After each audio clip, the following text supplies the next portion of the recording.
Le damos la más cordial bienvenida a todas y todos a la ceremonia de presentación de la Cuenta Pública 2022 del Segundo Tribunal Ambiental y en la celebración de los 10 años desde que nuestra institución inició su labor jurisdiccional. Saludamos a las autoridades presentes, doña Nancy Yáñez, presidenta del Tribunal Constitucional, don Pablo Alarcón, presidente del Tribunal de Contratación Pública, doña Valentina Durán, directora ejecutiva del Servicio de Evaluación Ambiental, doña Mariclot Plumer, superintendencia del Medio Ambiente, don Ariel Espinosa, jefe de la División Jurídica del Ministerio del Medio Ambiente, doña María Teresa Infante, jueza del Tribunal Internacional de Derecho del Mar, don Mauricio Nuevo, ministro del Primer Tribunal Ambiental, don Carlos Vallavinos, ministro y licenciado en Ciencias del Tercer Tribunal Ambiental, prefecto señor Luis Mardenes, jefe de la Unidad de Salud Pública, Medio Ambiente y Patrimonio Cultural de la Policía de Investigaciones de Chile, capitán de fragata, lugarteniente señor Mario Besoaín, jefe del Departamento de Preservación del Medio Ambiente Acuático, Respuesta a la Contaminación y Cambio Climático de la Armada de Chile, señora Roberta Castillo, directora regional metropolitana del Servicio Agrícola y Ganadero, señor Patricio Aguilera, director nacional del Servicio Nacional de Geología y Minería, señor Arturo Farías, director de la Dirección Regional Metropolitana del Servicio de Evaluación Ambiental, autoridades de gobierno, académicos, representantes de la sociedad civil, abogados litigantes, trabajadoras y trabajadores del tribunal, señoras y señores. También saludamos afectuosamente a quienes siguen esta ceremonia a través de la transmisión online en nuestra página web www.tribunalambiental.cl. Les invitamos a ponernos de pie y entonar nuestro himno nacional.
Muchas gracias.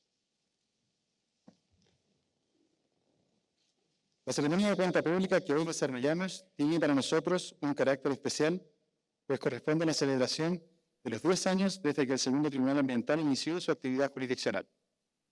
Es por ello que en el marco de esta celebración hemos convocado a las máximas autoridades de la institucionalidad ambiental del país para juntos tener un espacio de reflexión y análisis. El conversatorio de 10 años del Segundo Tribunal Ambiental, aportes y proyecciones para la institucionalidad ambiental del país, que iniciará tras la cuenta pública 2022, contará con la participación de la Superintendenta del Medio Ambiente, señora Mariclot Plumer Bodán, la Directora Ejecutiva del Servicio de Evaluación Ambiental, señora Valentina Durán Medina, y el jefe de la División Jurídica del Ministerio del Medio Ambiente, señor Ariel Espinosa, a quienes desde ya agradecemos su presencia y generosa participación.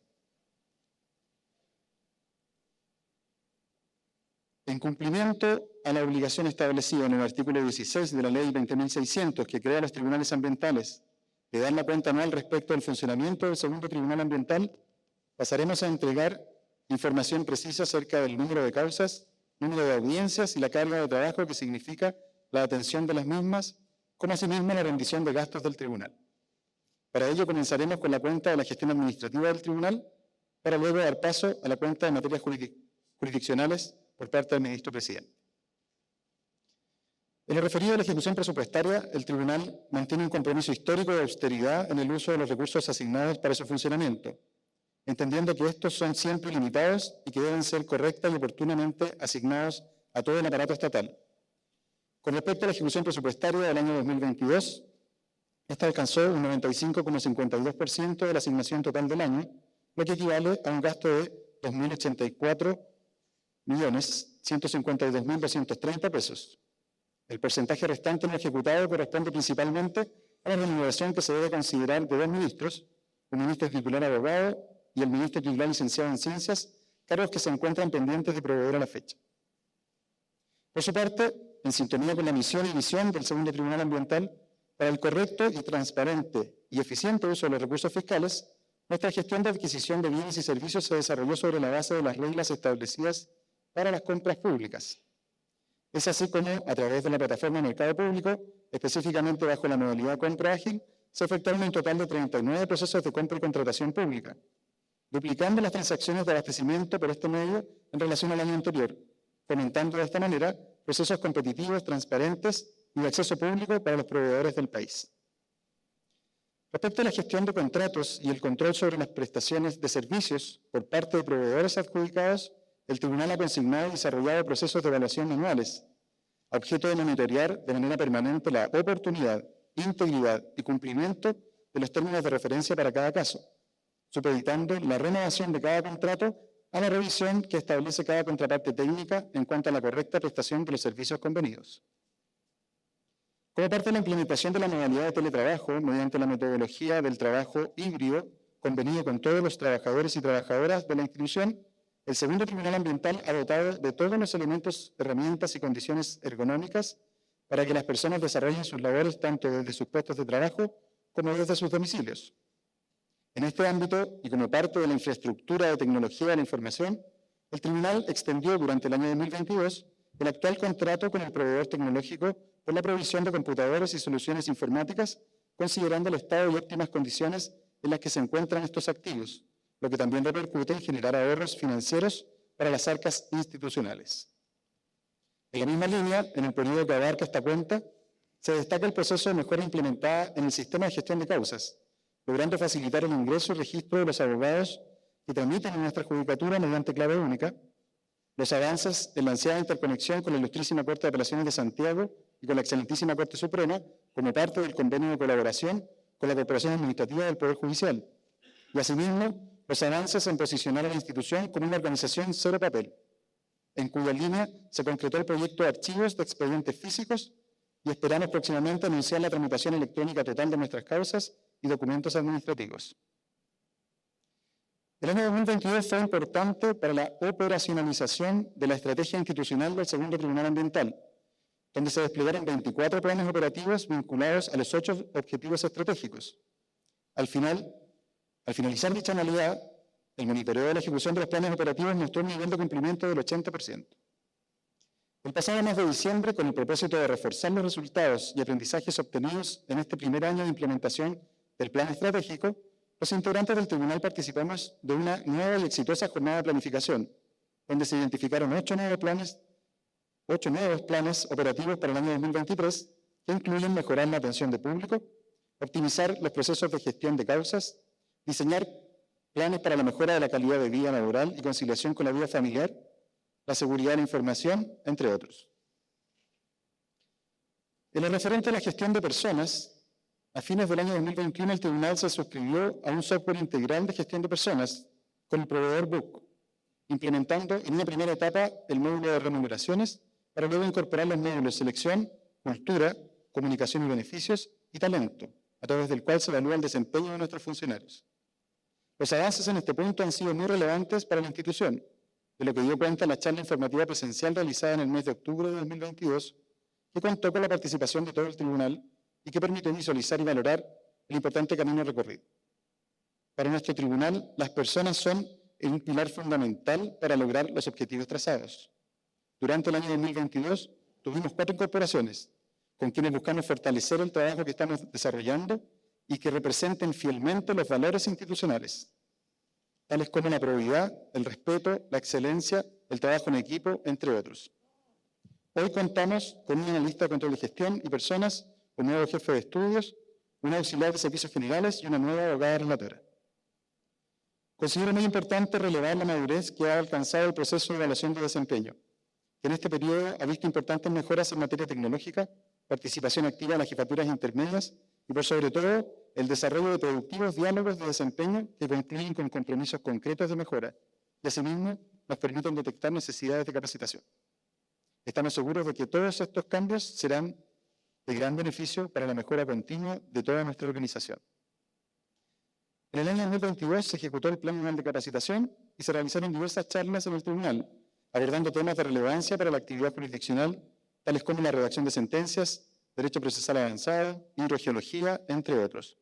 El tribunal autorizó también el financiamiento de actividades de perfeccionamiento relacionadas al área de gestión, con habilidades directivas, gestión de personas, control de gestión y otros.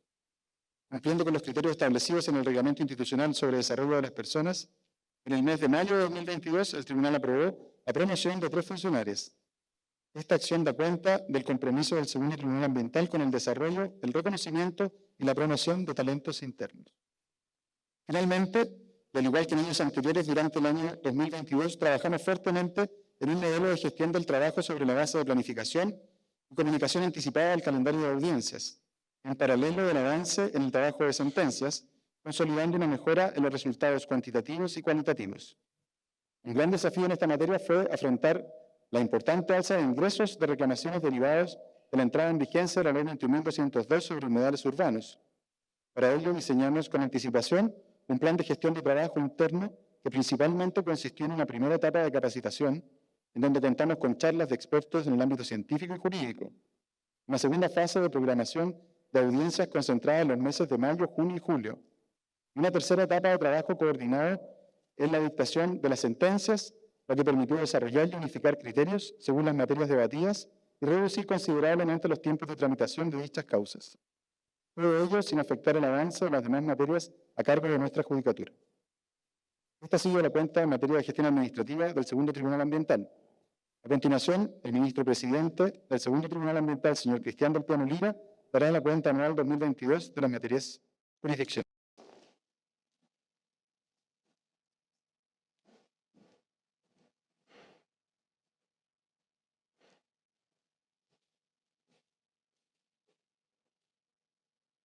Buenas tardes a todas y todos. Hago míos los vocativos señalados por el señor secretario y también doy la más cordial bienvenida a esta ceremonia de cuenta pública correspondiente al periodo 2022. Para comenzar, quisiera expresar a nombre propio y de la institución nuestra solidaridad con las víctimas de los recientes incendios que continúan en el país, así como también expresar nuestro reconocimiento a todas las personas que han colaborado en su combate y extinción. A la vez, y en el mes de la mujer, también quiero expresar mi reconocimiento a todas las colaboradoras del Segundo Tribunal Ambiental, quienes con su conocimiento y carácter han contribuido decididamente a dar un sello de excelencia al trabajo de nuestra institución. En el 10º aniversario del Segundo Tribunal Ambiental, hemos querido hacer una actividad distinta que vaya más allá de una mera descripción de los números, por importantes que sean, que sustentan el trabajo del tribunal. Con este fin, hemos querido invitar a las máximas representantes de la institucionalidad ambiental que busca hacer un diagnóstico de las fortalezas, oportunidades de mejora y desafíos que enfrenta la institucionalidad ambiental en general y los tribunales ambientales en particular. Sobre esto voy a volver en unos minutos más. Pero entrando directamente en la cuenta pública del tribunal, correspondiente al periodo del año 2022, sabemos que este es un balance que tiene por objeto dar cumplimiento a los principios de transparencia y rendición de cuentas que legalmente le son exigidos a nuestra judicatura de forma veraz y oportuna. Este periodo transcurrido ha sido un año de gran actividad para el segundo Tribunal Ambiental, tanto en lo relativo a los ingresos de causas como en materia de pronunciamientos dictados. Así, el 2022 se eligió como el año con más causas ingresadas, 83 en total, cuyo desglose da cuenta de 66 reclamaciones de ilegalidad, 16 demandas por reparación de daño ambiental y una consulta de autorización de sanción de la Superintendencia del Medio Ambiente.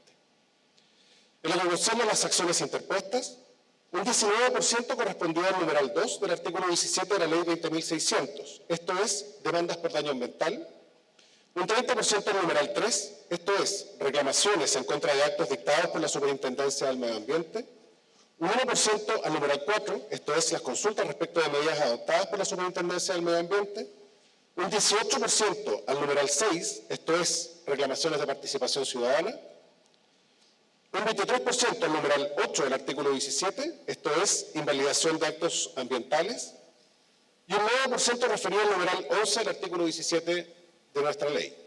Esto es, los demás asuntos que señalen las leyes correspondientes a las reclamaciones previstas, como ya dijo el secretario, a la ley 21.202 sobre humedales urbanos.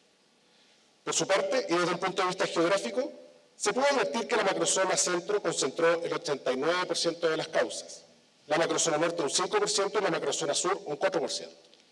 Además, un 2% de las causas ingresadas están vinculadas a proyectos interregionales o nacionales. Y en cuanto a la región de origen de la controversia, el 31% de las causas ingresadas tuvo relación con proyectos y o actividades ubicadas en la región de Valparaíso, un 45% en la región metropolitana de Santiago, un 4% en la región de O'Higgins y un 9% en la región del Maule. Durante el periodo de examen, el segundo Tribunal Ambiental, además, puso término a 67 causas en total. Dictó 32 sentencias que dieron término a 48 causas, considerando aquellas acumuladas. Además, se puso término a 2 causas por conciliación, a 7 por desistimiento, 8 por inadmisibilidad, una demanda se tuvo por no presentada y una reclamación el tribunal se declaró incompetente.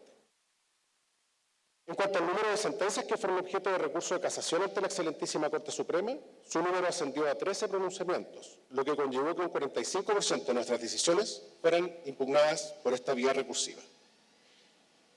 También en esta ocasión, resulta relevante aludir a los 10 años de actividad jurisdiccional que ha desarrollado esta magistratura.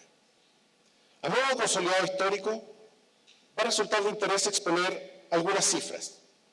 Entre el 4 de marzo del año 2013, fecha en que entró en funcionamiento el segundo Tribunal Ambiental, al 4 de marzo del 2023, el segundo Tribunal Ambiental ha recibido 561 causas, de las cuales 470 han sido terminadas, encontrándose en tramitación 91 de ellas. Y si observamos la evolución que ha tenido el ingreso de reclamaciones y demandas en este periodo, en los últimos años se evidencia un indiscutible crecimiento sostenido. En materia de reclamaciones, en parte, se puede explicar por la entrada en vigencia de la Ley de Humedales Urbanos. En materia de demandas por daño ambiental, también creo que ha influido la promoción de mecanismos alternativos de conflictos, especialmente la conciliación, lo que ha sido observado por la comunidad como una opción válida y más accesible para resolver conflictos que pueden ser pequeños o acotados, pero cuya solución también requiere un estándar ambiental. En materia de reclamaciones de ilegalidad, en el 31% de los casos, los reclamantes son titulares de proyectos, mientras que en un 69% son personas naturales o jurídicas, contemplándose entre estas municipalidades, organizaciones de la sociedad civil, comunidades de pueblos originarios y empresas no titulares de proyectos.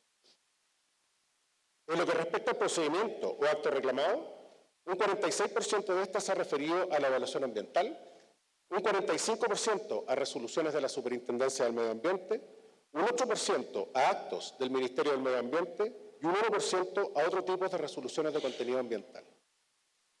Asimismo, en estos 10 años han sido dictadas 287 sentencias, las que han puesto término a 348 causas. Al analizar el detalle, podemos identificar que 204 de estos fallos han sido dictados en reclamaciones y demandas. Además, 12 demandas por daño ambiental han terminado por conciliación o por avenimiento. Finalmente, En este consolidado cabe agregar que en materia de impugnación, 120 fallos han sido objeto de casación ante la excelentísima Corte Suprema, máximo tribunal que a su vez ha pronunciado 90 sentencias. Estas cifras, junto a otras que son expuestas en el documento de nuestra cuenta pública, disponible para consulta tanto en la página web del tribunal, www.tribunalambiental.cl, como el sumario de 2022, que en esta versión la hemos cargado en un pendrive institucional que por primera vez hemos entregado a los asistentes a esta ceremonia, no constituyen únicamente datos numéricos, sino que también son el fiel reflejo del trabajo desarrollado por un equipo multidisciplinario de ministros y ministras, profesionales, funcionarias y funcionarios, cada uno de los cuales ha puesto a disposición del tribunal sus conocimientos, competencias y habilidades en pos de co-construir la magistratura que hoy somos y la cual acaba de cumplir 10 años. A ustedes mi reconocimiento por el gran trabajo realizado.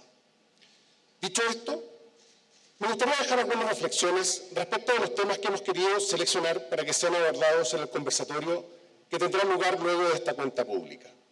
Y me referiré, en primer lugar, a los aspectos institucionales de los tribunales ambientales, en materia de cambio climático y la creciente importancia de los mecanismos alternativos de solución de controversias ambientales, que representan, a mi juicio, una mirada tanto al pasado, al presente y al futuro de esta institución. En cuanto a los aspectos institucionales, el pasado 28 de diciembre del año 2022 se cumplió una década desde que los primeros ministros nombrados para integrar el naciente segundo Tribunal Ambiental con asiento en Santiago prestaron juramento ante el presidente de la excelentísima Corte Suprema. Acontecimiento que sin duda constituyó el punto de partida no solo de esta magistratura, sino que de toda la naciente jurisdicción ambiental especializada. Su entrada formal en funcionamiento acontecería finalmente el 4 de marzo del año 2013 y cuyo reciente aniversario es para nosotros motivo de orgullo y de satisfacción. ¿Y cómo no serlo? Si hace 10 años el segundo Tribunal Ambiental asumió el reto que significaba implementar una nueva judicatura especial, sin precedentes en nuestro ordenamiento jurídico y manifestación inequívoca del acceso a la justicia ambiental y de la necesaria especialización que los conflictos socioambientales requerían para su conocimiento y resolución. Hoy, luego de 10 años y después de mucho camino al andar, creo que podemos decir que somos una institución consolidada, cuya experiencia y conocimiento crítico acumulado le permiten hoy erigirse en una magistratura robusta y sólida. Y esta madurez conseguida ha permitido constituirnos a la vez en un referente al interior de la institucionalidad ambiental, asumiendo a partir de nuestros fallos una relevante contribución en la definición de criterios estables para la evaluación ambiental, especialmente en materia de participación ciudadana, en cuanto a las directrices de fiscalización y determinación de sanciones que la superintendencia del ramo debe observar, y ahora último también respecto a la fundamentación y de los criterios que han de guiar a la autoridad ministerial del Ministerio del Medio Ambiente en la declaración de humedales urbanos, materia esta última que, dicho sea de paso, el 2022 nos permitió sumar un nuevo ámbito de razonamiento jurisprudencial.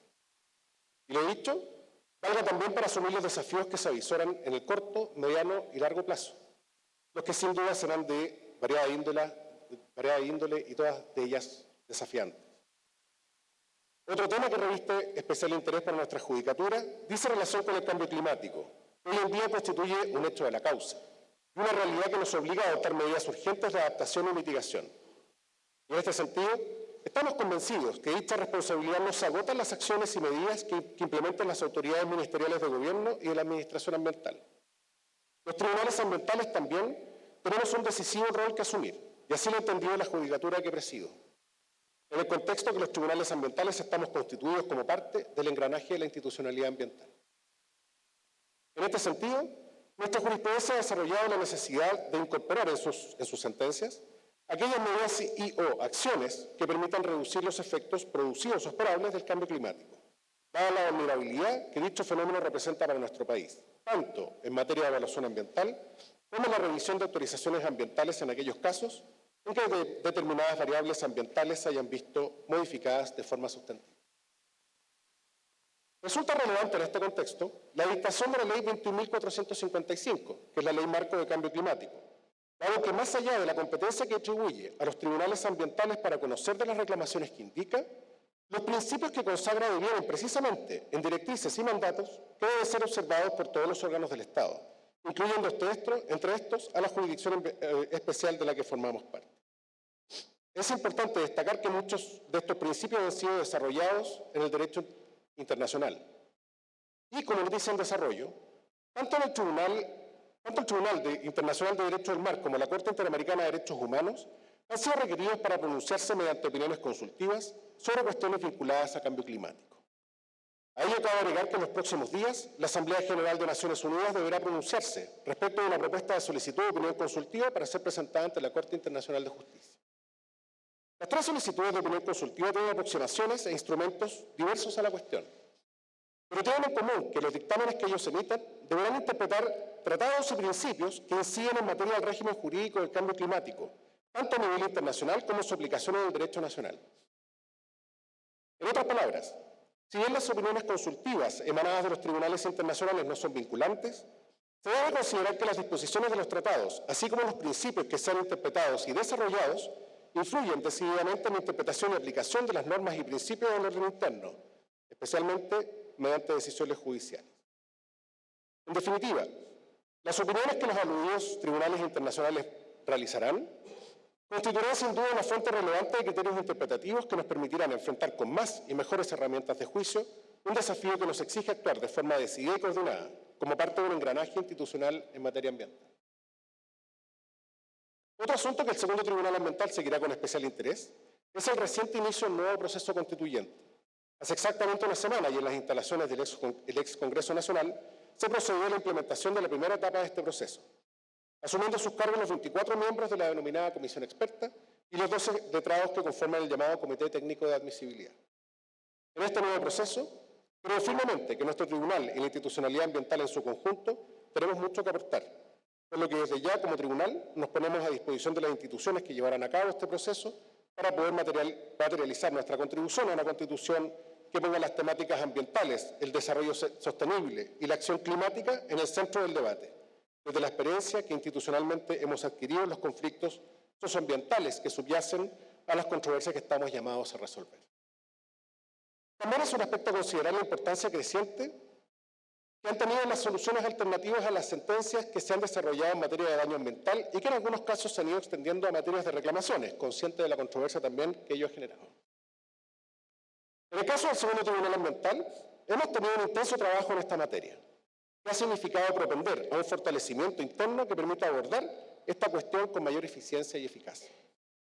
De las causas por daño ambiental que se encuentran en la actual tramitación en nuestro tribunal, en solo 3 de ellas, las partes nos han solicitado continuar con el procedimiento probatorio, mientras que en todas las restantes, las partes nos han solicitado continuar con procesos de conciliación, lo que da cuenta del creciente interés por resolver la controversia a través de mecanismos alternativos, en el que nos hemos propuesto ir más allá, cuando corresponda, de resolver la controversia que se presenta ante nuestro tribunal, propendiendo a intentar proponer bases para la solución del conflicto socioambiental subyacente a dicha controversia.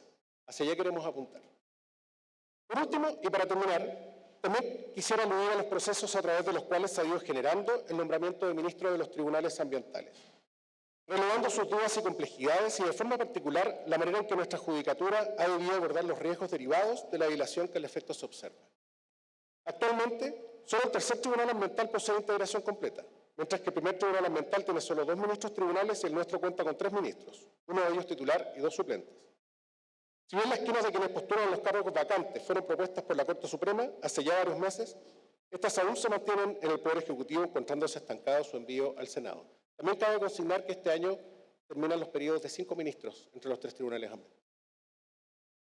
Si bien es cierto, la misma ley 20.600 se anticipó a esta eventualidad, disponiendo el efecto de reglas de subrogación, en la práctica, que duda cabe, la falta de ministros titulares nos genera un problema que es ajeno a nuestro tribunal, y el que si bien hemos intentado mitigar a través de un fortalecimiento de la gestión interna, según ha dado cuenta también recientemente el secretario de Abogado, debemos advertir que de hacerse insostenible esta situación, más temprano que tarde podría verse afectada la gestión de las causas, lo que sin duda conlleva un alto costo en el acceso a la justicia ambiental, derivado de una externalidad de la cual solo podemos ser espectadores. Por ello, desde esta tribuna pasajera que me provee esta ceremonia de cuenta pública, solo me corresponde exhortar para que prontamente puedan ser destrabados los nombramientos correspondientes y que permitan asegurar un adecuado funcionamiento de esta judicatura especializada unido a un expedito acceso a la justicia ambiental. Con estas cifras y reflexiones, finalizo la cuenta pública correspondiente al periodo 2022 para dar paso a nuestro conversatorio, reiterando los agradecimientos a la al representante del Ministerio de Medio Ambiente. La ministra Maisa Rojas avisó hace un momento que tuvo una cuestión de último minuto. pero viene el jefe de la División Jurídica, don Ariel Espinosa, en su representación, a quien agradecemos su presencia acá. También agradecer a la directora ejecutiva del Servicio de Evaluación Ambiental, Valentina Durán, y a la superintendenta del Medio Ambiente, Marie-Claude Plummer, por aceptar la invitación. Y a ustedes muchas gracias por su atención.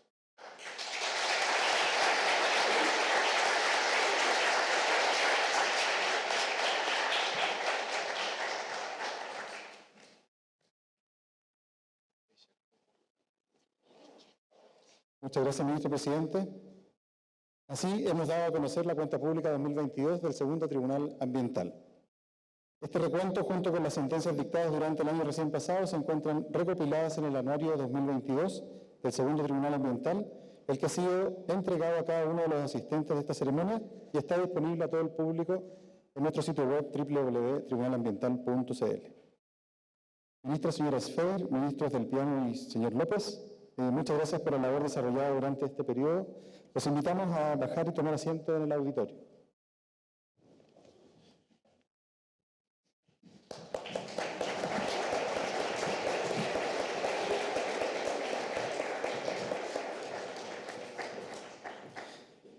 Bueno, ahora damos paso al conversatorio 10 años del Segundo Tribunal Ambiental, aportes y proyecciones para la institucionalidad ambiental del país. Invitamos a subir a la testera a la superintendenta de la Superintendencia del Medio Ambiente, señora Marie-Claude Plummer Bodin, a la directora ejecutiva del Servicio de Evaluación Ambiental, señora Valentina Durán Medina, don Ariel Espinosa, jefe de la División Jurídica del Ministerio del Medio Ambiente. Este conversatorio será dirigido por la periodista Claudia Maldonado, editora del medio electrónico País Circular.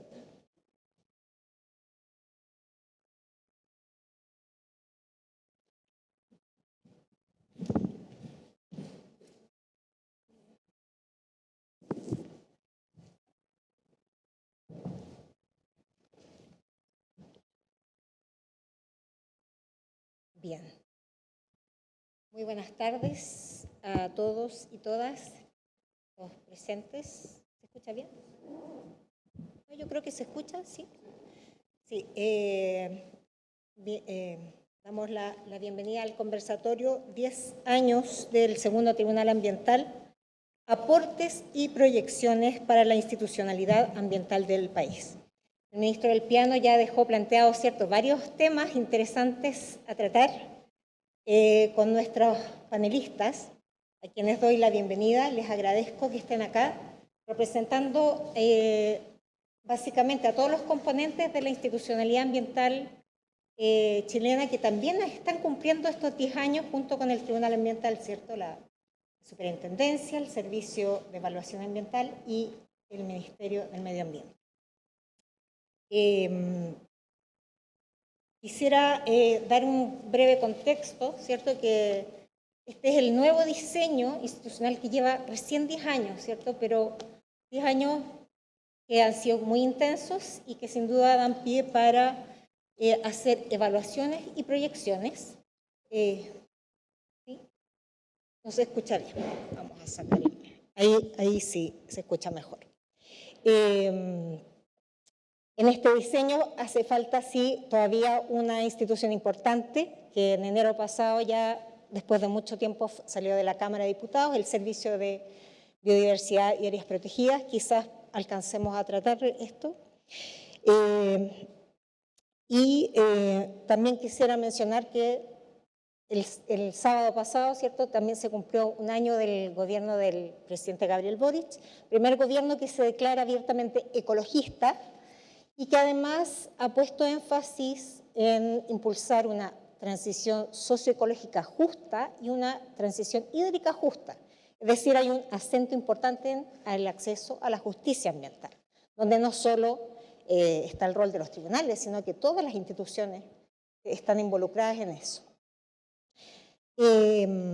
Antes de partir con las preguntas, les recuerdo que el público presente y también quienes nos siguen en línea pueden hacer preguntas vía WhatsApp al número que está en la pantalla. ¿Ya? Para partir, superintendenta, directora, señora Espinosa, jefe de división jurídica, una pregunta para los tres, a modo de balance. en términos generales. ¿Qué destacarían como positivo de estos 10 años de la institucionalidad en general y en particular de los tribunales ambientales? Partimos por usted, directora. Sí, sí. Sí. ¿Y sí? Buenas tardes. Bueno, es un gusto estar aquí y antes de empezar quisiera saludar al segundo Tribunal Ambiental a través de sus ministros y ministras y por supuesto de todo el equipo que trabaja en el tribunal. 10 años, no es poco. Y así que muchas gracias por esta invitación y por atreverse a abrir la discusión. Yo quiero valorar el esfuerzo, en primer lugar, bueno, el liderazgo de este primer tribunal, que fue el primer tribunal. Quiero valorar el esfuerzo que ha hecho este tribunal, el liderazgo que tiene y también la apertura, como lo describió el ministro presidente.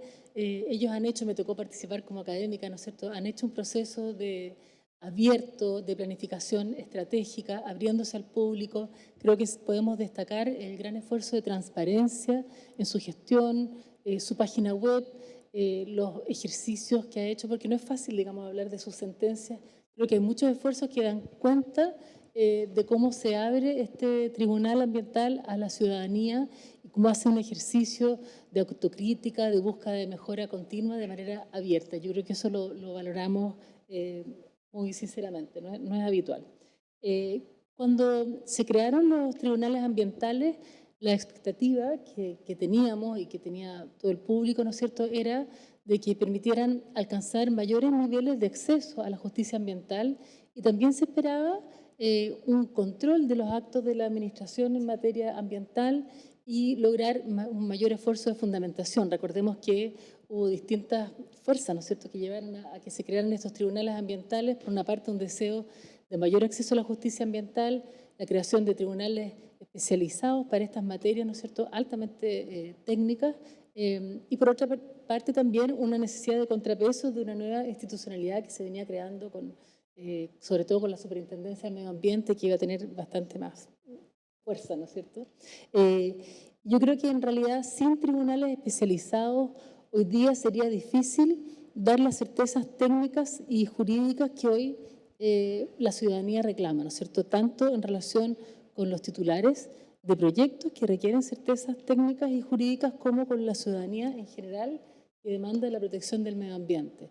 Así que yo creo que hay muchos logros que destacar y entiendo que después vamos a hablar de qué podríamos mejorar, digamos, entre todos. Así que hasta ahí por ahora. Superintendenta, su evaluación, los 10 años. Bueno, buenos días, buenas tardes a todos y todas. Me sumo a las palabras de la directora del CEA respecto a las felicitaciones de este tribunal, digamos, que fue en la historia de la instalación de la institucionalidad o la nueva institucionalidad, el primer tribunal en funciones, ¿no? Yo siempre decía, ahora lo voy a corregir, que los tribunales ambientales y el segundo tribunal ambiental partía sus competencias en conjunto con la superintendencia el 28 de diciembre, ¿no? Pero parece que en la práctica es el 4 de marzo. Así que voy a registrado, digamos. Ahora, el valor de los tribunales ambientales, yo creo que hay que verlo también en relación a cómo nacen, ¿no?, que es cómo nace en la discusión legislativa en el Congreso. Finalmente nace en una etapa bien avanzada de tramitación de la nueva institucionalidad y como una condición de continuación de esa tramitación institucional, ¿no?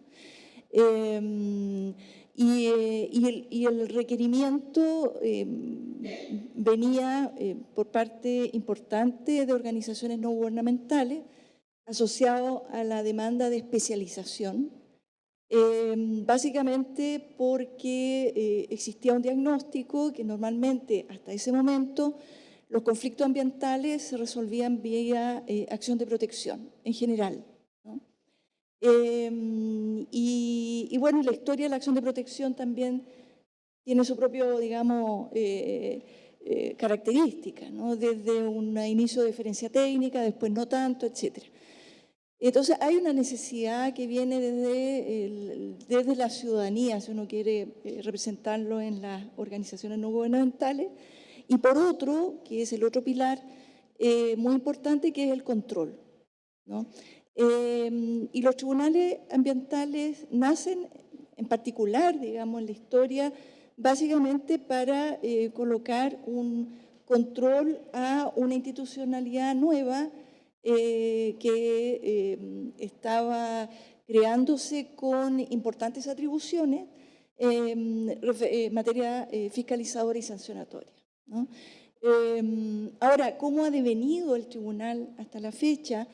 Donde efectivamente no está solo reducido a los actos administrativos de la superintendencia, sino que ha habido un avance a la ampliación, ¿no?, de las competencias o la discusión de la competencia, donde se ha planteado una definición más amplia de un instrumento de carácter ambiental, lleva como a tender a decir o a plantear que los tribunales ambientales evidentemente no se quedan, ¿no?, en la lista corta de instrumentos de carácter ambiental más conocidos, sino que, y este tribunal en particular, ha ido un poco más allá, ¿no?, en planes de manejo forestal, en materia de pesquera, de cuota pesquera en particular, y otros instrumentos que son parte del debate probablemente académico, qué sé yo, que pueda darse respecto a las competencias. Yo creo que el aporte es indudable, ¿no? Los tribunales son parte de la institucionalidad, es difícil no entender la institucionalidad sin los tribunales, y el aporte, como vamos a ir viendo probablemente en las preguntas, es indudable en el ejercicio administrativo en particular de la Superintendencia de Medio Ambiente. Muchas gracias. Don Ariel Espinosa, ¿cuál es su balance de estos? Muchas gracias. Saludos a todas y todos.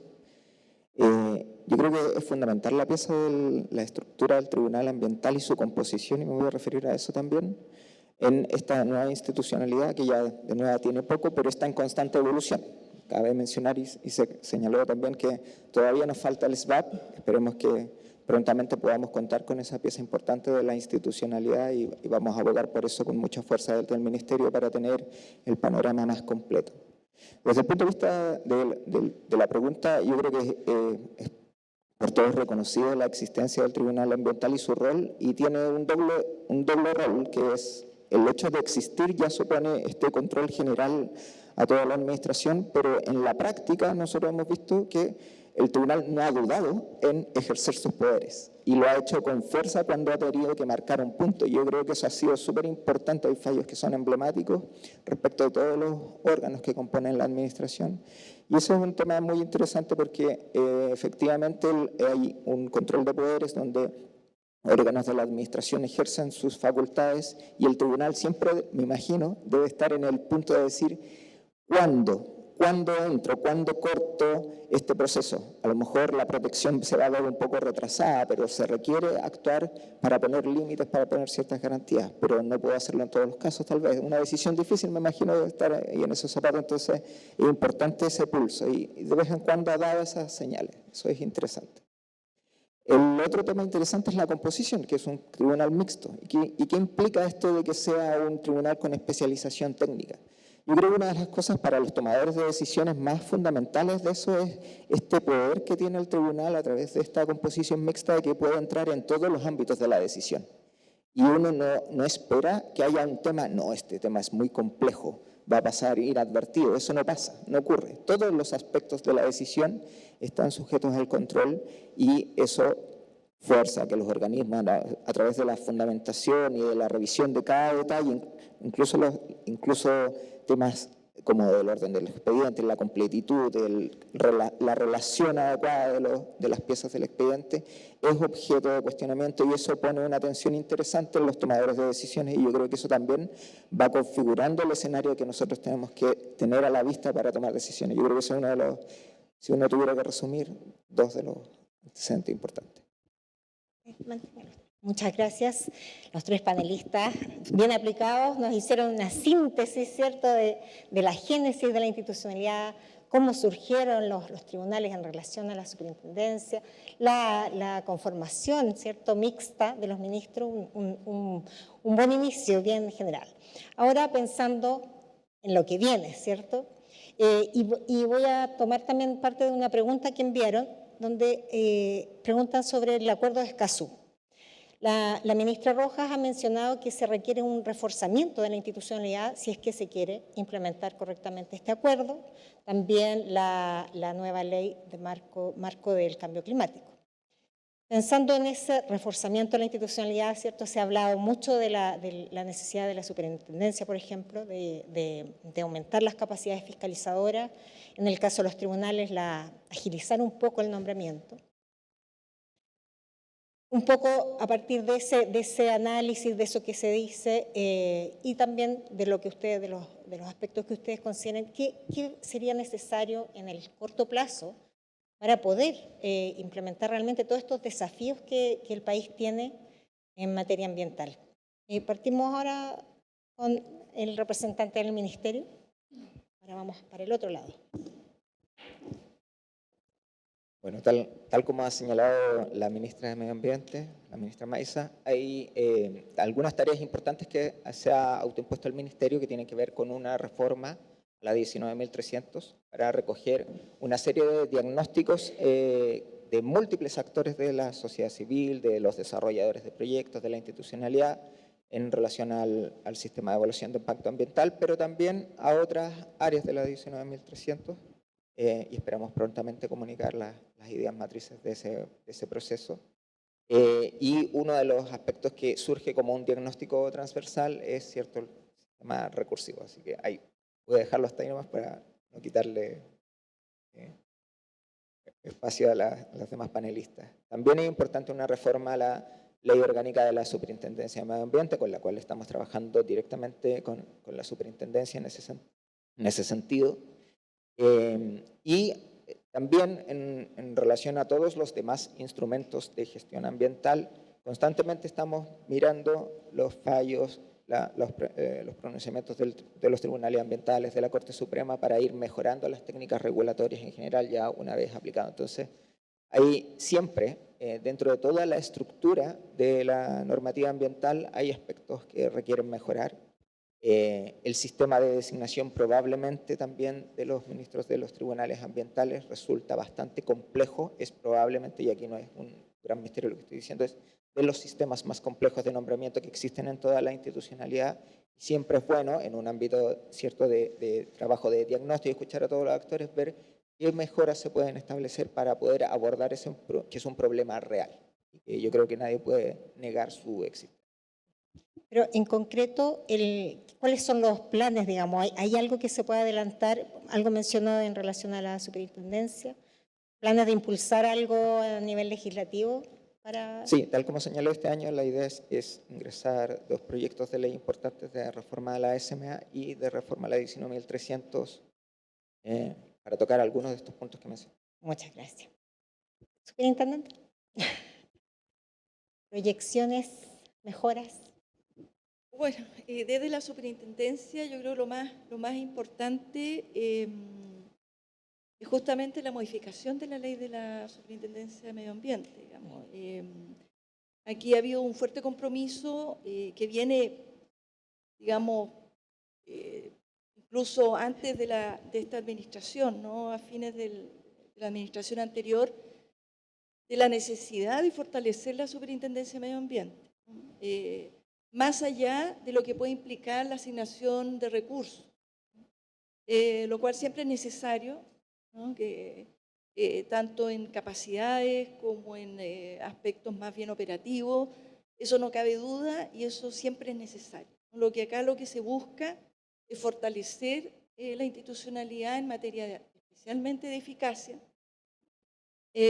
permitiendo reconociendo instrumentos distintos. Hoy día la ley de la superintendencia, en particular su procedimiento sancionatorio, es un procedimiento bastante rígido. No lo cual aplica para todos los instrumentos de carácter ambiental en el mismo estándar, lo que ha dificultado evidentemente la rapidez o la premura en la respuesta sancionatoria, por decir un ejemplo, ¿no? Hay varios otros aspectos respecto de la ley actual que requieren ser modificados y agregar nuevas consideraciones, ¿no? Yo diría que desde la superintendencia el fortalecimiento necesariamente debe pasar por una modificación orgánica importante. Muchas gracias. Directora. Muchas gracias, Claudia. Bueno, yo creo que a 10 años ya del inicio del funcionamiento de los tribunales ambientales ya podemos ver un diagnóstico y pensar en mejoras. Por supuesto, también puedo agregar, ¿no es cierto?, al igual que la superintendenta, nuestro interés, digamos, porque se vayan reforzando estas 3 importantes leyes, que se pueda modernizar el sistema de evaluación de impacto ambiental, que a nosotros nos toca en el día a día, para también acercarnos a lo que ha dicho el presidente Boric, que la evaluación de impacto ambiental no es un obstáculo, ¿no es cierto?, para el desarrollo, sino que es una condición del desarrollo sostenible. Pero ya refiriéndome al funcionamiento de los tribunales ambientales, claro, hay varios aspectos que podrían ya reforzarse en una modernización de la ley 20.600. Desde luego, quizás ya sería hora, ¿no es cierto?, de plantear una vía recursiva, ¿cierto?, amplia. Yo creo que ha habido mucho litigio en relación con las demandas de acceso a la justicia ambiental, justamente en relación con Escazú. Entonces, yo creo que ser parte del acuerdo de Escazú puede invitar, ¿no es cierto?, a hacer una revisión de la ley 20.600 para efectos de brindar un mejor y mayor acceso a la justicia ambiental.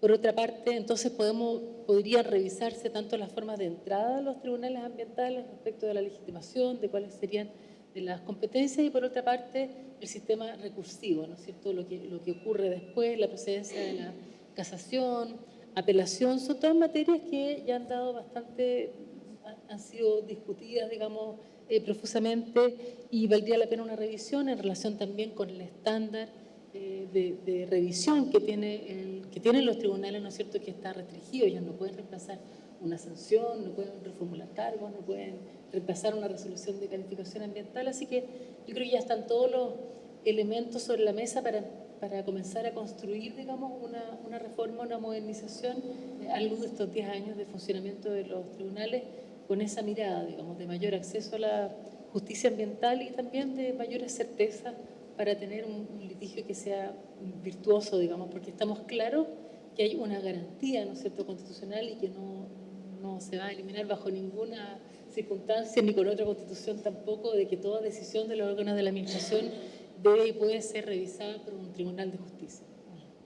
Muchas gracias. Director, y en relación al servicio que usted dirige, ¿qué proyecciones, qué modificaciones, qué mejoras podrían realizarse? Bueno, nosotros en eso tenemos toda la disposición de colaborar y hemos sido consultados por el Ministerio del Medio Ambiente, que es finalmente quien lleva ahí la batuta, ¿no es cierto? Así que no quiero ser ni vocera ni representante. Estamos, por supuesto, muy disponibles y colaborando con el Ministerio para esa reforma que el mismo Ministerio está construyendo y consultando a distintos organismos y distintos actores.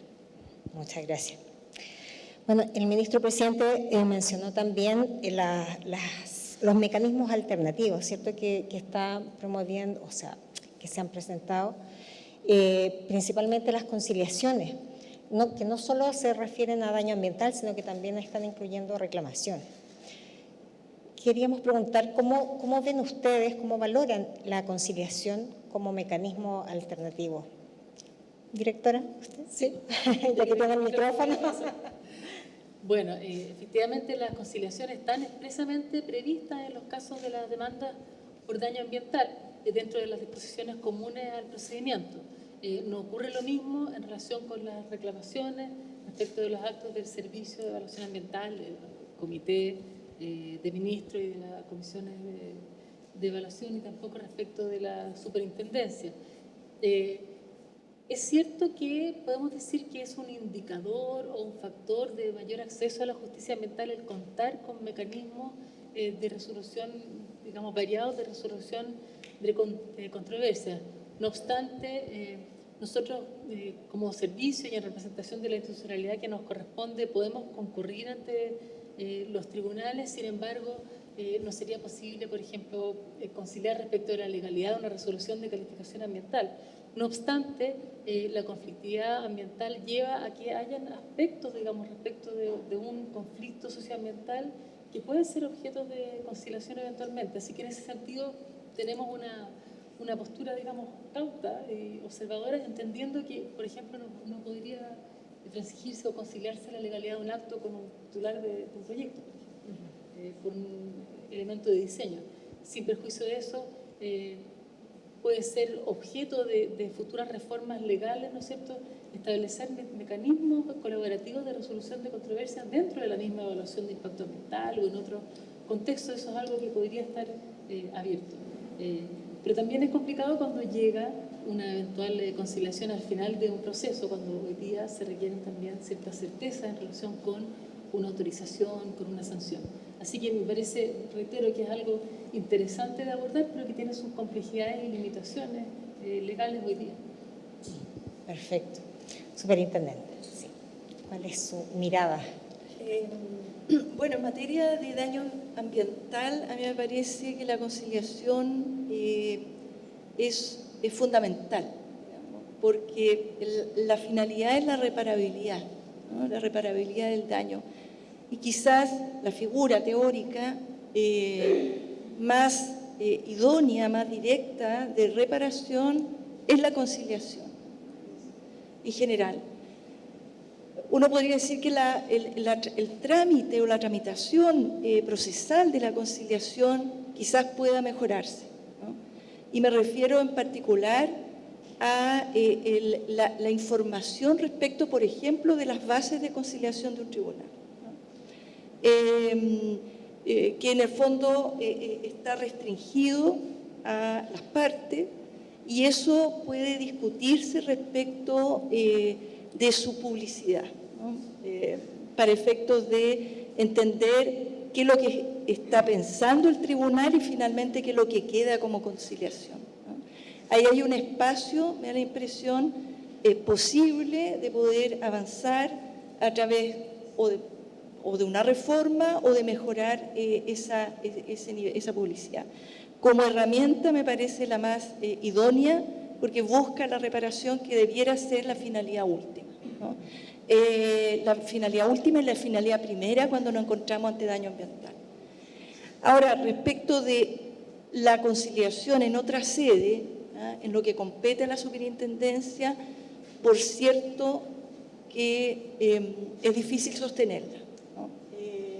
Porque estamos hablando de sanciones. Y ahí el margen, este margen cauto que planteaba la directora del Servicio de Evaluación Ambiental, para la superintendencia no existiría, es decir, no hay margen. Creo que en el fondo es un ámbito muy restringido de legalidad, donde la reclamación y llegar a un acuerdo frente a una sanción aplicada resulta, a mi juicio, no procedente. Sí, clarísimo. Don Ariel Espinosa. Va a sonar un poco reiterativo, pero evidentemente tengo que señalarlo. Nosotros no negamos que pueda existir un ámbito de conversación, porque siempre el diálogo es muy importante en todas las instancias, incluso aquellas que es lógica adversarial en un juicio, pero el Ministerio de Medio Ambiente no puede conciliar en materias de legalidad, y eso es más o menos evidente. Entonces, siempre va a quedar un ámbito muy limitado de aquellas cuestiones que son de mérito, donde tal vez se podría dar un espacio de discusión, pero en materias de regulación eso es muy poco, prácticamente nulo. Muchas veces sobre emitir o no emitir una norma de emisión, por ejemplo, si hay un riesgo a la salud de la población que está implícito en el trabajo de análisis de esos antecedentes, se ha hecho estudios, se alimenta el expediente en base a la información que aportan también luego la ciudadanía, se llega a una conclusión técnica que está sustentando una lógica regulatoria. Si alguien impugna esa lógica regulatoria, en realidad ahí no hay un espacio donde el Ministerio pueda decir, no, ¿sabes qué? claro, prefiero no regular. No es posible porque el Ministerio tiene un mandato constitucional de ejercer sus poderes y eso debe ser así y no es susceptible de conciliación alguna. Pero no nos negamos totalmente, simplemente que es un ámbito muy, muy, muy estrecho. Muchas gracias. Es interesante, ¿no? Porque se han ido dando con el tiempo estos nuevos mecanismos, como decía la superintendenta, hay espacios de mejora, está todavía en construcción. Volviendo un poco a las proyecciones, es importante un elemento que no podemos dejar de lado, que es el inicio del proceso constituyente. El nuevo proceso hace justo una semana. Y el viernes se presentó una primera propuesta de índice de una nueva constitución donde no había una mención explícita a medio ambiente. Pero sin duda que de una u otra forma este tema tiene que estar en una nueva constitución. Puede que se incluya con la revisión de esta semana. Pero en relación a ese proceso, la pregunta también para los tres panelistas es ¿cómo creen ustedes que debiese o podría estar en términos primero de derecho y también si es que es pensable que se incluya algo en relación a la institucionalidad? Partimos por usted que tiene el micrófono. Bueno, como ministerio estamos sujetos al deber de presidencia, ¿cierto? Por lo tanto, tenemos que respetar las decisiones que ese órgano constitucional alcanza.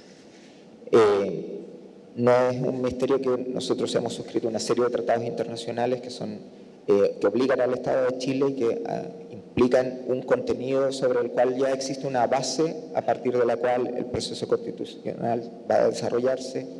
En ese sentido, uno puede pensar en conceptos como la no regresión, ¿cierto? En la regulación ambiental, nosotros como Estado frente al mundo no podemos retroceder en la regulación ambiental, por lo tanto esos son elementos importantes que probablemente ese órgano constitucional tendrá que tener a la vista y yo creo que la mejor manera en que todos podemos participar del proceso es en la medida en que se nos requiera antecedentes, participar, exponer sobre un tema, ir de buena fe y exponer a los constituyentes toda la información que ellos necesiten para poder llegar a acuerdos y tener decisiones en base a la mejor información disponible. Participar de buena fe aportando antecedentes a lo que ellos requieren, yo creo que es la vía. Muchas gracias. Sí. Muchas gracias. Bueno, al igual que el Ministerio, evidentemente estamos disponibles para toda la información que se nos requiera. Solo podría agregar que es evidente que hay ya consenso sobre la necesidad de reforzar la protección constitucional del medio ambiente. Eso uno lo puede observar, digamos, de todo el proceso, del proceso finalmente del texto que se rechazó. Se puede ver que hubo bastante consenso sobre eso, sobre la necesidad de reforzar esta protección y, por supuesto, no hubo total consenso sobre los detalles. Pero más allá de eso, en mi vida académica le he dedicado hartas horas al tema, pero ahora como directora del servicio me corresponde mantener una presidencia sobre ese tema. Se entiende, muchas gracias. Superintendenta. Está difícil la pregunta. A ver, yo creo que, bueno, quizás voy a ir un poquito más de mis predecesores. Creo que debiera decir, yo creo que, como dice la directora, que hay un reconocimiento de la necesidad de fortalecer la protección ambiental a nivel constitucional, ¿no? Por de pronto debería tener ya un capítulo. Luego, hay aspectos muy rescatables de la versión, digamos, anterior, que se refiere al reconocimiento de ciertos principios ambientales. Parece que también eso debiera ser ineludible, incorporar a nivel constitucional el reconocimiento a principios como el de no regresión o incluso darle un contenido al concepto del desarrollo sostenible como un objetivo a conseguir, ¿no? El reconocimiento de derechos y de deberes, ¿no? Los deberes le corresponden tanto al Estado como a los ciudadanos, ¿no? Y debiera considerarse aquello, ¿no? En forma explícita, para efectos de que toda la institucionalidad, porque finalmente lo que queda reflejado a nivel constitucional incide luego en el ejercicio administrativo, por lo menos de la institución. Se debiera, creo yo, también incorporar un principio o una referencia explícita, no solamente declaración respecto al cambio climático, sino que también, por ejemplo, un compromiso de resultado, ¿no? De llegar a la carbono neutralidad, por ejemplo. Es decir, hay espacio interesante de discusión que espero que se dé en esta nueva discusión constitucional, con la mira de fortalecer. Ayudaría mucho disponer de principios, ayudaría mucho disponer claramente de los derechos y deberes, no solamente del Estado, sino también de los ciudadanos, y de objetivos a lograr, ¿no? En materia de desarrollo sostenible como un objetivo o en materia de cambio climático. Y reconocer el cambio climático también como la verdadera crisis que hay, ¿no? Hay constituciones actuales, nadie discute a nivel comparado cómo se ha ido fortaleciendo la protección ambiental en las constituciones. Estas referencias últimas, por ejemplo, recientemente Francia incorpora y aprobó una carta constitucional en materia de protección ambiental con rango constitucional. Portugal también hace poco, es decir, y eso la academia lo ha fundamentado, digamos, y lo ha revelado claramente. Por lo tanto, Chile no debiera, en ese sentido, creo yo, quedar atrás en las grandes tendencias que hoy día aplica y que la crisis climática y en biodiversidad exige incorporar. Interesante los hartos temas, ¿eh? Pero bueno, todavía queda harto de este proceso, así que vamos a ver cómo avanza. Quiero entrar un poco a preguntas un poco más específicas y luego darle cabida a las preguntas del público. Dentro de la cuenta pública del ministro presidente se mencionó lo que ha significado la implementación de la ley de humedales urbanos, ¿cierto? Estrechamente relacionada con una situación importante asociada al cambio climático como es la crisis hídrica. Se ha hablado de la cantidad de reclamaciones a declaraciones de humedales urbanos. Esta es la pregunta para el Ministerio. ¿Cómo evalúan ustedes, qué reflexión se hace en torno a lo que ha ocurrido en tribunales con las declaraciones, los criterios que se han ocupado? ¿Cuál es la mirada que le da el Ministerio a este asunto?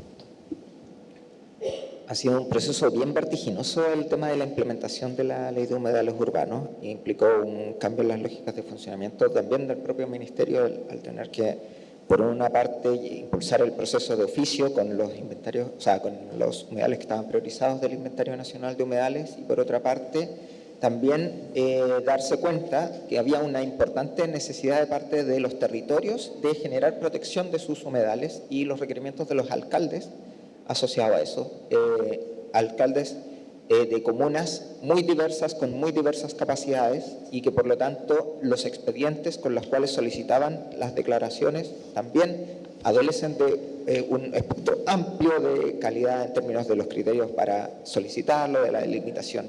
Entonces ha significado un proceso de aprendizaje importante del Ministerio y ir evolucionando de resoluciones muy simples que hacían referencia a un elemento del expediente, que son las fichas técnicas, a ir complementando el análisis que hay dentro de la resolución con cada vez más elementos, en la medida que también se van generando las reclamaciones, donde uno va viendo los argumentos que generan las partes interesadas para ampliar o disminuir la superficie protegidas, y también los pronunciamientos que en el último tiempo ha empezado a emitir los tribunales ambientales, donde hay algunas tesis que han sido recogidas, que sostuvo el Ministerio y han sido recogidas y muy valoradas por el Ministerio, en términos, por ejemplo, de la compatibilidad del Estatuto de la Ley de Humedales con otras leyes particulares, por ejemplo, empresas de servicio público, donde no queda derogada la Ley de Humedales, y eso ya más o menos queda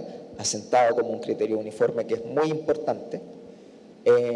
y también otros fallos que han sido en contra del Ministerio y que han implicado ir elevando el estándar de fundamentación, de análisis, en un contexto efectivamente donde hay recursos limitados para poder hacer un análisis de detalle en cada parte del territorio. Y el Ministerio debe servirse, junto con los antecedentes que presentan los municipios, de múltiples herramientas para poder determinar que lo que hay en terreno corresponde a alguna de las categorías jurídicas, a alguno de los criterios. Entonces ha sido una curva de aprendizaje muy acelerado, una ley que yo creo que nadie visualizó el enorme impacto que iba a tener, pero que en general es una ley que en la suma tiene muchos impactos positivos, porque estamos dotando a nuestras ciudades de una infraestructura de resiliencia importante contra los temas que estamos comentando, que son cambio climático y la degradación ambiental de los territorios. Entonces,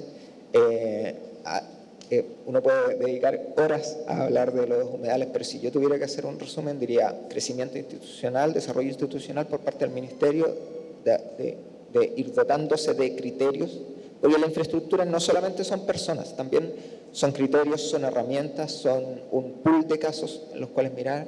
También ha implicado desafíos para el Tribunal Ambiental, que ha ido respondiendo, generando lineamientos y una creciente, en otro nivel, concientización de parte de los interesados, de las comunidades que valoran sus humedales, de los municipios que se dan cuenta de que ahí hay una infraestructura ecológica súper importante que requiere cuidado e interés, y también de las empresas que se dan cuenta de que ya hay territorios que, incluso estando dentro del radio urbano, requieren un concepto ecológico antes de diseñar un proyecto, porque uno de los temas, yo creo que más interesantes de la ley de humedales, es que fuerza a los titulares a incorporar la ecología en el diseño de los proyectos, incluso cuando están en el medio ambiente urbano, y eso es un cambio de paradigma que cuesta, y los cambios de paradigma cuestan. Yo creo que estamos todos involucrados en eso, y por eso celebramos con mucho énfasis el hito de los 100 primeros humedales en febrero. Eso. Sí, muchas gracias. 100 humedales en un año, No, casi dos. Desde que se empezó a regir el reglamento. Y eso van a cumplirse 2 años, ¿no? En junio, por ahí. Me pillaron la fecha exacta. Bueno, pero no es menor la cifra, ¿no? Ahora quisiera preguntarle una pregunta más específica a la directora del CEA, relacionada con la nueva ley marco de cambio climático que ustedes están difundiendo, precisamente una guía para orientar los proyectos, los criterios de cambio climático. Quería preguntarle específicamente de qué manera la jurisprudencia de los tribunales ambientales contribuye o va a contribuir a esa misma guía y a los criterios que se van a aplicar estando en vigencia la ley. Muchas gracias, Claudia. Bueno, en primer lugar hay que señalar que cada sentencia de los 3 tribunales ambientales constituye un aporte. A veces nos va bien, otras veces nos va mal, pero cada sentencia es analizada en el servicio por los equipos jurídicos y por los equipos técnicos, y nos ayuda entonces a mejorar y analizar, observar las tendencias, y ese trabajo se hace, ese trabajo de autocrítica se hace, y también de reforzamiento cuando se viene a confirmar los criterios que se tienen al interior del servicio. En relación específicamente con el tema del cambio climático, hay que reconocer que este tribunal tuvo la primera sentencia en materia de cambio climático en Cerro Colorado, ¿no es cierto?, que fue la primera que destacó el aporte o la consideración que tenía que hacerse del cambio climático en la evaluación de impacto ambiental. Yo creo que la presentación del ministro presidente ha dado un buen encuadre en relación con el tema del cambio climático, entendiendo, que el cambio climático, siendo un problema de distintas naturalezas, económica, global, lo podemos mirar desde distintas perspectivas del cambio climático, pero también plantea un desafío en términos de derechos humanos. Y eso se ha planteado, ya por la doctrina, la jurisprudencia internacional y por otras opiniones también de la Corte Interamericana de Derechos Humanos, en fin. Por lo tanto, en el marco de esa dimensión, estamos en un contexto de incertidumbre que está dada justamente por la crisis climática. Estamos ante una emergencia climática, y eso nos plantea un nivel de incertidumbre frente a los escenarios que se avecinan, y eso para todas las actividades, entendiendo que además la crisis climática, el cambio climático es un multiplicador de amenazas. Entonces, en ese contexto lo que estamos haciendo como servicio es tratar de dar mayor certeza técnica y jurídica en ese contexto de incertidumbre, ¿cierto? Hay que lidiar con la incertidumbre, pero entendemos que la inversión y la convivencia ciudadana requieren mayores certezas. Por lo tanto, este primer esfuerzo que estamos haciendo con esta guía metodológica que efectivamente, Claudia, hemos presentado en los últimos días y hemos dado charlas y estamos haciendo capacitaciones, es justamente dar mayores certezas respecto de la metodología a utilizar para, en forma previa al ingreso de un proyecto, considerar los escenarios más desfavorables en relación con los distintos componentes que se ven impactados por un proyecto. Es un primer paso y, por supuesto, viene todo el despliegue, ¿no es cierto?, de la Ley Marco de Cambio Climático, el reglamento que tiene que salir a partir de junio y eso se irá ajustando. También estamos trabajando como servicio en otros documentos y guía en relación, por ejemplo, con los recursos hídricos, así que es todo un camino que se inicia, pero también hay que entenderlo en el contexto de que en el futuro lo que se le va a preguntar al Estado de Chile es ¿qué hizo para enfrentar esta crisis? Y eso es lo que plantean los distintos esfuerzos y tendencias de litigación climática. Así que en ese contexto nosotros estamos tratando de encauzar y de dar mayores certezas y sin lugar a dudas el aporte del tribunal ha sido, de este tribunal y de los otros tribunales ha sido muy importante. Muchas gracias. Superintendenta, también en relación con esta ley, que son también en cierta manera nuevas reglas del juego, ¿no? Para los proyectos y para la fiscalización. ¿Cómo va a afectar, cree usted, al trabajo de las funciones de la superintendencia, la aplicación de la ley? Bueno, faltan los reglamentos, pero... Bueno, si lo llevamos a la variable cambio climático, desde la superintendencia, antes de la ley marco, ya había considerado la variable en varios procedimientos sancionatorios. En el análisis de la evolución, por ejemplo, de determinados ecosistemas. Ahora, desde la perspectiva de la ley marco, la superintendencia tiene ciertos roles. En materia del 25 quinques se establece una línea. En materia de terceros, de auditorías externas, por lo cual la superintendencia, junto con el ministerio, se está trabajando una modalidad de fortalecer todo el sistema de terceros. Por lo tanto, hoy día la variable cambio climático ahora va a ser ya, a partir de la vigencia del reglamento, etcétera, una condición obligatoria y, por lo tanto, parte de lo que se va a considerar eventualmente en una fiscalización y eventualmente en un proceso sancionatorio. Es decir, incorporado ya en instrumentos, la superintendencia tiene el deber de controlar. La metodología va a ser también bien importante y determinante para su ponderación y valoración, ¿no?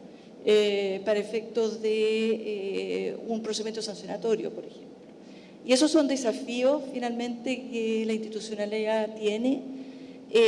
La superintendencia ha hecho ejercicios con la variable de cambio climático, un caso bien emblemático, el caso Maricunga, donde efectivamente se hizo y se consideró incluso por parte del titular, se invoca como una causal eximente el cambio climático en los efectos sobre el medio ambiente. Por lo tanto, hoy día la variable y dada la obligatoriedad de la ley marco, lo que va a exigir a la institucionalidad es, creo yo también, a fijar estos estándares, ¿no? Como planteaba la directora del SEA, metodología, la forma de cómo aplicarlo, va a ser bien importante para efectos también de certeza, no solamente respecto a titulares, sino también para la propia certitud de la ponderación por parte de los organismos de la Administración del Estado. Muchas gracias. Tenemos hartas preguntas de los asistentes, vamos a pasar, estaba muy interesante, ¿no? Me quedé pensando un poco lo que decía la directora, de que finalmente la pregunta es al Estado de Chile, ¿qué hizo? ¿No? Porque, claro, estamos hablando de instituciones, de mecanismos, pero finalmente lo que estamos abordando es una crisis múltiple, ¿no? Entonces me quedé pensando en eso, que no hay que perderlo de vista, ¿no? No quedarse tanto en las instituciones, sino más bien en el objetivo. Una pregunta abierta, o sea, para los tres o quienes quieran responder. ¿Cómo perciben el ejercicio de control que ha desarrollado la Corte Suprema? ¿Hay algún desafío pendiente en armonizar los sistemas de recursos?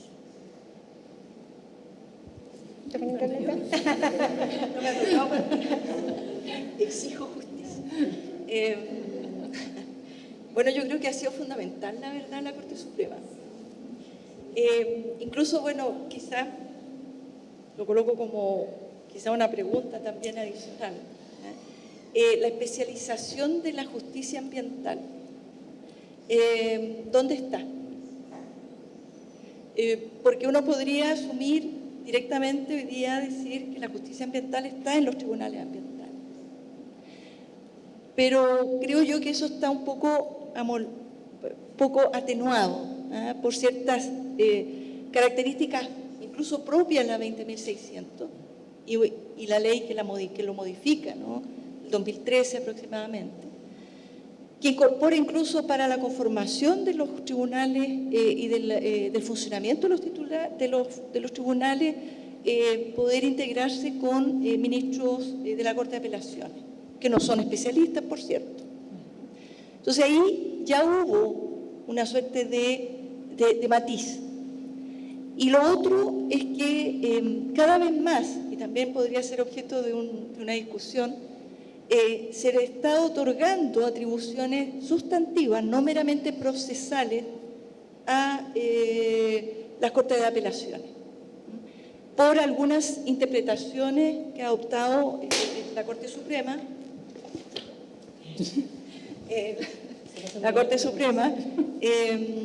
y que por lo tanto abre bastante el abanico de la especialización ambiental, y que no es menor en la discusión, creo yo. Ahora, el aporte de la Corte Suprema en materia ambiental me parece que ha sido bien importante, ¿no? Bueno, y en particular de la tercera sala, que tampoco, sin ser una sala especialista, lo que ve derecho administrativo, ahí ve las contingencias, las controversias en materia de derecho administrativo, y ahí están las controversias ambientales. Y la Corte Suprema ha sido bien intensa en muchas definiciones, ¿no?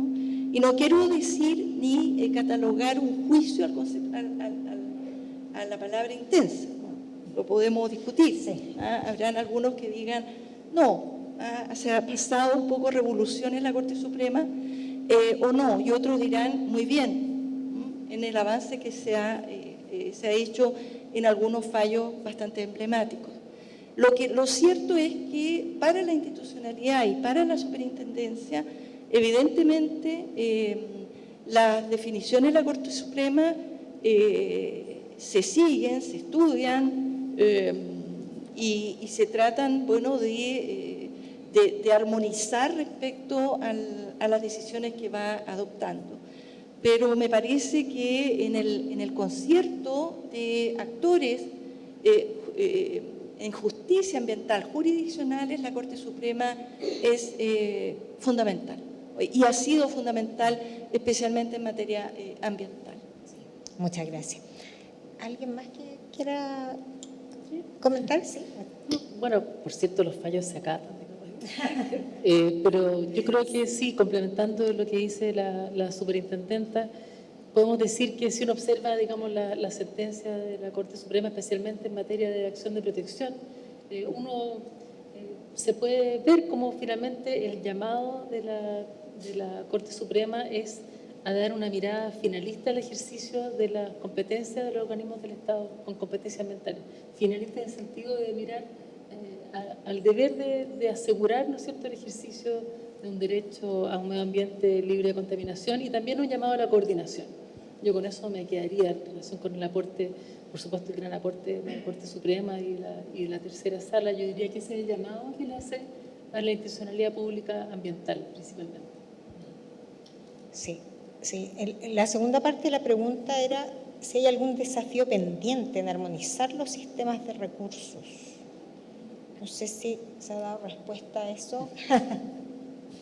Yo voy a suscribir todo lo que dijeron antes. Me quedo con la idea de que en general, si uno hace la suma, la Corte Suprema ha implicado avanzar en protección ambiental en términos generales. Como el sello que en la suma y resta ha sido avanzar en protección a través de una visión más amplia de la normativa, que a veces la visión del contencioso administrativo puede quedar un poco acotada y la Corte Suprema, al tener que ver temas ambientales a través de distintos recursos y distintas vías y desde distintos tribunales, tiene una mirada un poco más amplia. Yo creo que ese puede ser un sello.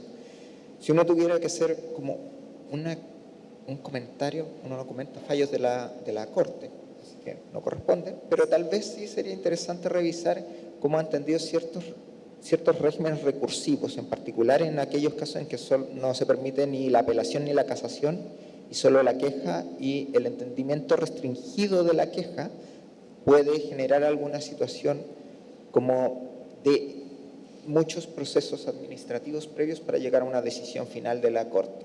Y tal vez la Corte, pensando en esta lógica en que se pronuncia sobre los temas de fondo, uno esperaría que se pronuncie antes y no después de tantas iteraciones entre lo administrativo y lo judicial.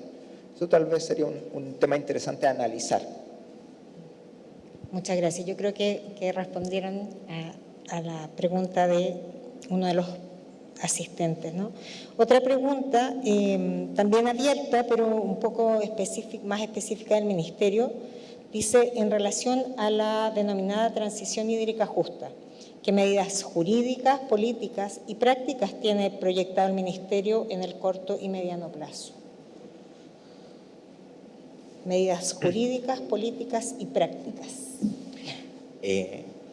Medidas jurídicas, hoy día en un trabajo colaborativo con el Ministerio de Obras Públicas y otros ministerios, se conforma un comité de ministros de transición hídrica justa, y además se está trabajando por parte del Ministerio de Obras Públicas, pero en un instrumento que incide el Ministerio de Medio Ambiente, que son los planes de recursos estratégicos de recursos hídricos en cuencas, que van a ser un tema importante para determinar cuál es la vocación de cada cuenca, y son instrumentos que nos van a permitir tener esta mirada de las cuencas, cómo se están utilizando los recursos ahí, qué medidas se requieren para mejorar las condiciones de esos territorios. Y en lo político, que es práctico, es difícil pensar algo político que no tenga una arista práctica.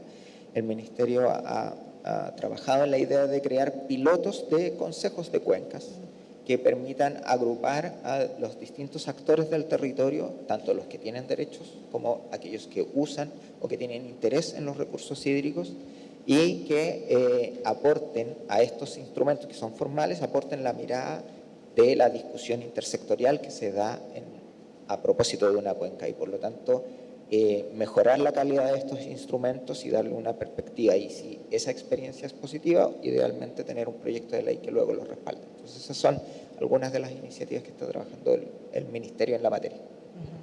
Sí, los consejos de cuenca, ¿cierto?, funcionan en hartos países, y no quiero meterlo en problemas, pero en muchas partes están asociados a una institucionalidad también específica del agua, agencias, autoridades del agua. No sé si hay alguna opinión al respecto, porque los consejos, claro, como que son en cada cuenta, pero requieren también una institucionalidad nacional.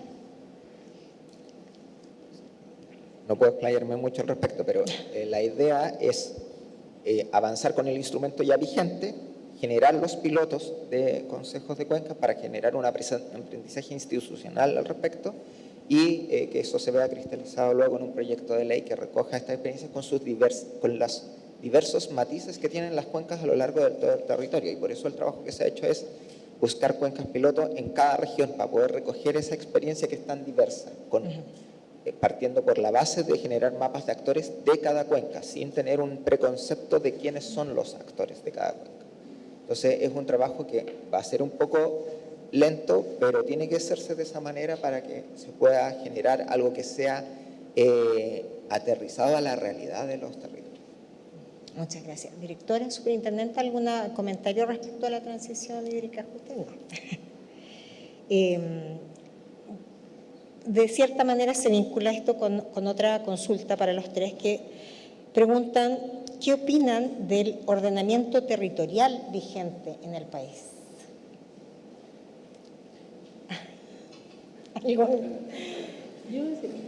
Directora, sí.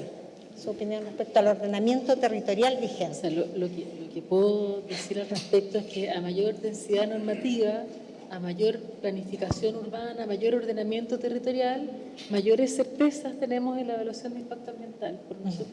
A nosotros nos corresponde la evaluación de impacto ambiental que en el sistema que administramos nos corresponde asegurar el cumplimiento de manera preventiva, el cumplimiento de la normativa ambiental y que los proyectos, ¿no es cierto?, se relacionen con los distintos niveles de planificación del territorio, así que en ese sentido, por supuesto que es bienvenida, ¿no es cierto?, mayor planificación, los vinculantes que tendrán que venir, porque efectivamente gran parte de la conflictividad socioambiental se da con la ubicación de un proyecto. Y a veces entonces en ese marco hay conflictos que se dan en torno a un proyecto que escapan a lo que eventualmente puede hacer, digamos, el sistema de evaluación de impacto ambiental, porque son decisiones que se toman en otro espacio y no con ocasión de la evaluación de impacto ambiental. Sí. Evidentemente el Ministerio favorece y espera que existan cada vez mayores instrumentos, pero no cualquier instrumento, sino que sean realizados efectivamente en la etapa de diseño y luego del proyecto propiamente tal, con participación ciudadana, que es un elemento clave que está reforzado por el Acuerdo de Escazú y por lo tanto también para eso se cuenta con un instrumento que es la evaluación ambiental estratégica que garantiza que existan esas etapas y por lo tanto para el Ministerio es muy importante que se aplique bien y correctamente esa evaluación ambiental estratégica y de esa manera se combine el mundo de la planificación territorial con la participación ciudadana para generar los mayores niveles de consenso en términos de las vocaciones de los territorios.